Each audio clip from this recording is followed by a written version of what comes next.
Yes, my people. I made a video. Mo ṣe video kan ní last time. Tí mo ṣe nípa ọ̀rọ̀ tó ń lọ nílẹ̀ Yorùbá pẹ̀lú MS Baba àtàwọn Mùsùlùmí lórí ọ̀rọ̀ àṣà ilẹ̀ Yorùbá. Then ẹni ìwá wá sí orí comment section mi. Ó wá kọ pé ọ̀gá, why not making content on your tribe? Why the Yorubas? Ẹ̀gbọ́n mi sà, ẹ gọ̀gán. Ẹ̀yin nìkan kọ́ ló dẹ̀ gọ̀. Ibi tán ti bí yín, ẹ gọ̀ wá láti bẹ̀. So ẹ gọ̀ to the extent pé ẹ mọ̀ pé on social media and on content, I am not restricted to make content on any topic.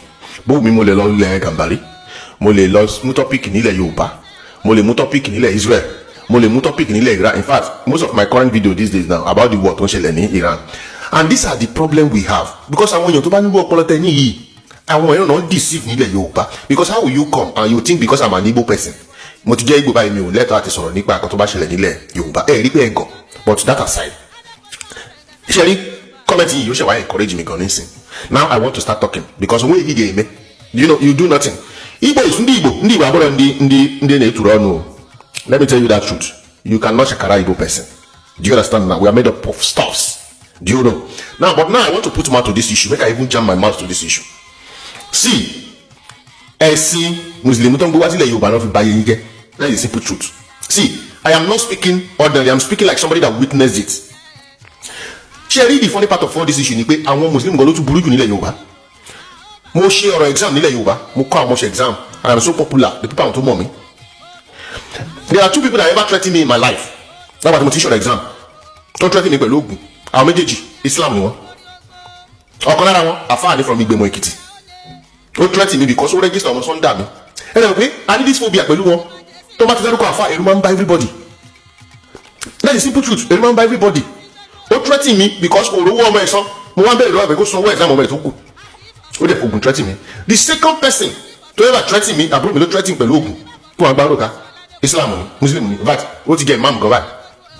Ó ní wọn gbá àbúrò mi ròkà. So what am I saying in the sense that way? Àwọn ọmọ ló burú jù. They are even the worst people in time of evil doing. Lábẹ́lẹ̀ kò sí ewé kò sóògùn kan táwọn àfáwọn yẹn àti ọmọ àwọn ló jáwé jù.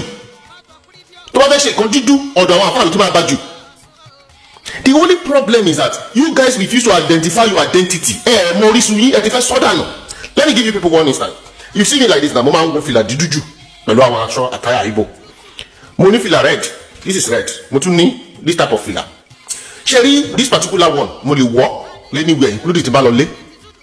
But Sherry, fìlà red yìí mo lè wọ̀ nta, mo lè wọ̀ nílẹ̀ Yorùbá lọ location, mo lè wọ̀ nílẹ̀ Hausa, mo lè wọ̀ nílẹ̀ òyìnbó tí mo wà yìí. But mi ò ní lè wọ̀ tí n bá ti lọ ilé culture ni. Ṣé mo reason? Bàbá mi kú. A sin bàbá mi bó ṣe yẹ kó sin ní ìlànà tá bá sọ pé Kristẹni, pásọ̀ wá gbàdúrà, àwọn èèyàn wá, wọ́n dáná, wọ́n jẹun, wọ́n pa ẹran, wọ́n ṣe. But àwọn kan wà tán pé traditional Igbo tí mi ò ṣe. Torí akéré ńgbà tí bàbá wa kú. And that is the reason why I cannot put on this red cap. One of the reasons why I cannot put on this red cap in Igbo land going to any occasion. Wọ́n bí mi kí ni mo gba wèrè kan Messi kí n lọ lẹ̀ Igbo kí n lọ wọ̀. That is culture and I have to respect it. Kò sí wèrè kan tí mo máa gba Messi kí n lọ lẹ̀ Igbo kí n lọ wọ̀ red cap. They will tell me what it requires and I will pay for it. Wọ́n bí ẹja. But ẹ jẹ́ ká tẹ̀ fẹ́ ẹ̀yin Muslims sílẹ̀ mo fẹ́ bá àwọn tẹ̀ ń pè ní ẹlẹ́bọ àbí àwọn traditional yín sọ̀rọ̀. And maybe God is going to use me for something. He's going to use me compare what Igbos are doing to maintain their culture. To the Islam, they are just less than 1% in Igbo land.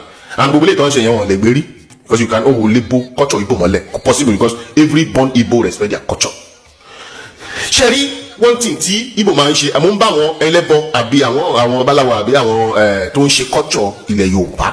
Nǹkan kan wà tí Igbo máa ń ṣe. Let's assume pé ní ìlú kan ní Igbo bí tí mo ti wá. Àwọn ẹlẹ́bọ because wọ́n ní rere wọ́n dẹ̀ ní ibi nínú gbogbo culture. Ẹ̀yin náà tẹ́ wà ní tó that culture náà dẹ̀ máa fún yín fight that ibi so that àwọn èèyàn mọ̀ pé yes ẹ̀ ń fight ibi yẹn wọ́n believe in you people. Wọ́n máa ń ṣe kankan ní ìlú kan wọ́n gbéra àwọn àjọpọ̀ àwọn tó ń ṣe bọ́bọ́bọ́lá everybody wọ́n kójọ wọ́n mọ́jọ́ kan in a year or in 2 years or in 3 years. Wọ́n péjọpọ̀ rẹ̀ gbogbo agbára tó máa ti ní gbogbo kan tó ń sà wọ́n kójọpọ̀ wọ́n wá fi gbogbo àwọn tó máa fi orúkọ babaláwo ṣe ibi. Àwọn tó máa fi orúkọ Ọ̀ṣun ṣe ibi. Àwọn tó máa wọ́n á ká àwọn ibi tó fẹ́. Back to sender wọ́n lè máa ka but wọ́n gbé èèyàn tó máa ṣe kọ́ báyìí tó máa ṣe kọ́ báyìí o kí kọ́ báyìí kó ṣe o gbogbo wọn á péjọpọ̀ wọ́n ṣe everybody tó bá ti ń ṣe Ọ̀ṣun máa wá lọ́jọ́ ẹ̀ wọ́n á ṣe gbogbo ẹ̀ everybody tó bá ti ń ṣe babaláwo máa péjọpọ̀ gbogbo ìgbóni wọn wọ́n á mọ́jọ́ kan in fact our citizens máa ń contribute to ẹ̀ wọ́n á fi ṣe tẹ̀yìn ọ̀bá bẹ̀rẹ̀ sí ṣe nílẹ̀ Yorùbá trust in that culture will come back It's going to come back if you guys start doing it. You guys also, apart from fighting this Islam, and you know, they build the trust in the culture of Yoruba land. So that àwọn tó bá ti ń ṣe ibi tó ń bà ní lórúkọ jẹ́, àwọn náà ṣe kíni,